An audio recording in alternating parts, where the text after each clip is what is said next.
Hello, everyone. It's Steve with Aptera Owners Club. This is our monthly EV news and stock uh, overview.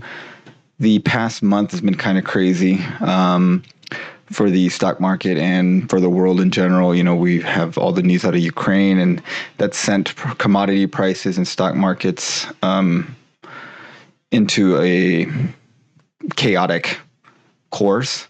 And so you see here's the S&P 500. You know, we've had a downturn over the past several months, and then just in the past like 2 weeks we've had quite a big of an upswing. So if you look at Tesla, it follows that pattern. And Tesla's had a big run in the past 2 weeks, mainly because they opened their Gigafactory in Berlin and they've started production out of there. And they've increased their prices on all their vehicles, but the demand remains very high. So even despite their pretty significant price increases recently, there is quite a lot of demand for Tesla cars. And I think there's a lot of demand for electric cars in general, just because gas prices are going up. People are figuring out, running electric cars is just a lot cheaper. And then looking at other cars like Rivian's had a hard time. Remember, they had their price increases, which were not well received by their reservation holders, and they had to backtrack that a bit. I think their production has been slow, and so they've been fairly flat. They were riding at like almost $200 a share, and they're down to $46 a share, and their market cap has dropped to they were well over 100 billion, and now they're at 40 billion.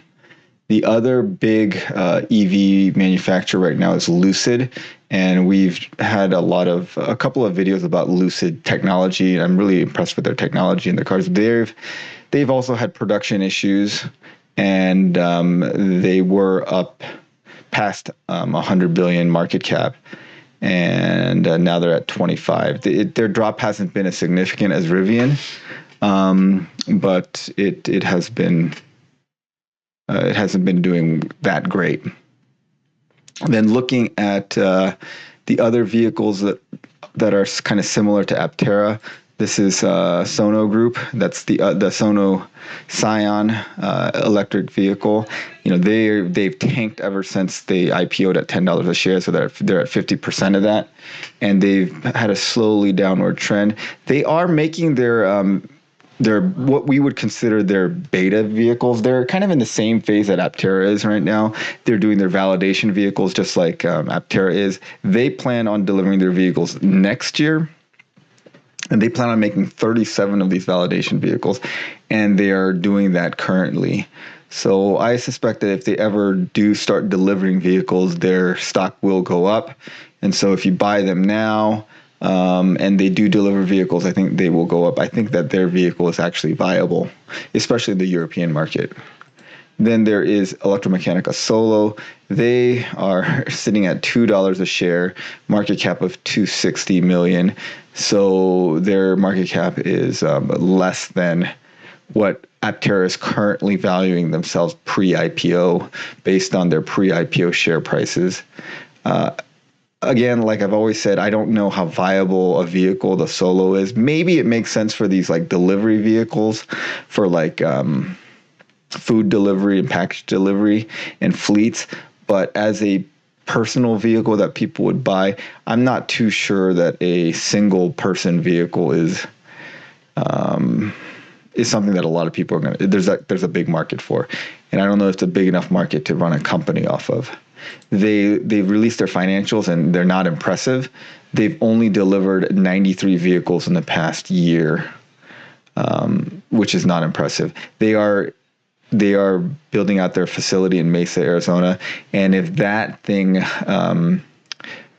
is successful in mass producing the vehicle and they have strong demand, then you might see the stock price go up. I suspect their issue is both a production issue and a demand issue. I don't think their demand is going to be very high, and I don't think their production is also going to be hard.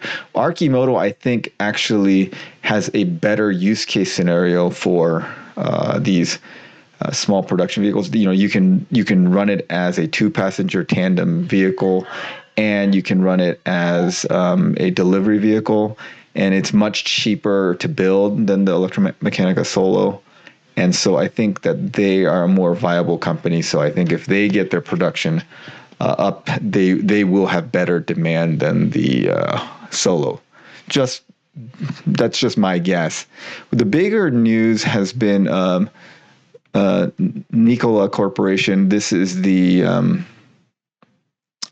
company that had a lot of problems with their previous CEO, possibly lying about some of their technology and demonstrations. They had a shell semi truck that didn't really work, but they made it sound like it did, and there were some SEC violations, and he eventually got ousted. But their stock has jumped fairly significantly in the past week and a half, mainly because they have actually started production on their truck. So they've started the production on their truck, and you've seen a resultant increase in their stock price. So if their truck sales are good, you may see this company actually take off. The other company is Lordstown. This is the other company that's using the Alafe motors. They haven't really been doing anything. The other news out of them is that Fisker is going to build their Pear car. That's the car that no one even knows what it looks like. Supposedly Lordstown Motors, in conjunction with, what is the name of the company? The company that's involved with Apple. Anyway, they're a Chinese company. They bought out a lot of Lordstown Motors production facility, and they're going to build them together. And so if they start building, you might see their stock price go up, but there's not that much going on there. Then finally, looking at the solid state energy companies, Solid Power and QuantumScape are still fairly level.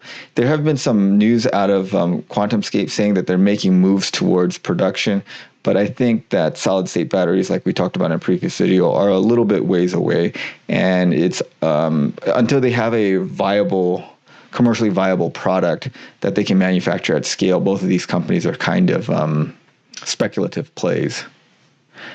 And lastly, looking at the Chinese EVs, there's BYD, which is kind of the 800-pound gorilla of the Chinese EV market. They are fairly stable. They had a big drop here, and this is what I think you notice from the Chinese companies. They had a bigger drop after the Ukraine invasion than the other companies. You see, like the drop is fairly significant for NIO and XPeng, and this I think reflects the market's risk aversion.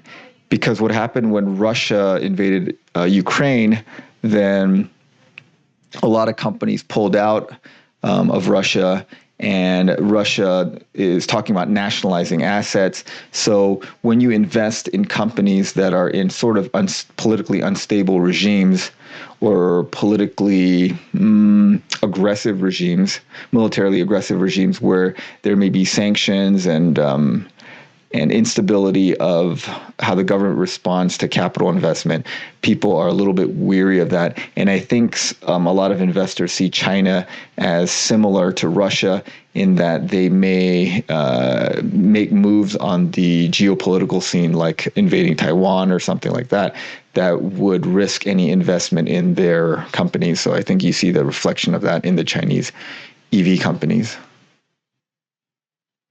So that's kind of the wrap up. Not too many big news other than like Nikola is finally starting production, which is good for them. Tesla is doing very well despite their price increases. So I think it shows if you can make a good product, there is a demand for EVs out there. And Tesla is showing that. I think Rivian and Lucid could be doing well, but they're having production problems. I don't think that they can keep up with demand. If Lucid had their Air Pure model out right now, I believe there would be tremendous demand for a $70,000 EV that is a kind of a luxury EV with Lucid's technology.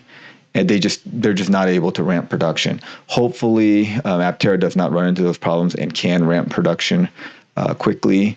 And you'll see, just like Nikola, if you can prove that you can go into production, the markets will reward you for that. One last thing, one last bit of news is Nvidia is basically a chip company. They started as a GPU computer gaming add-on chip company, but their next move is into automotive AI and self-driving technology, which their CEO says that that's going to be their next big market. And overall, Nvidia has been doing quite well. Probably better than the market overall has been doing.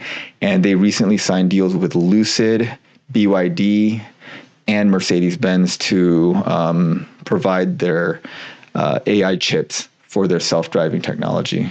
So that's something else to watch out for. Okay, well, I hope that was interesting to some people. And thanks for watching, and have a great day.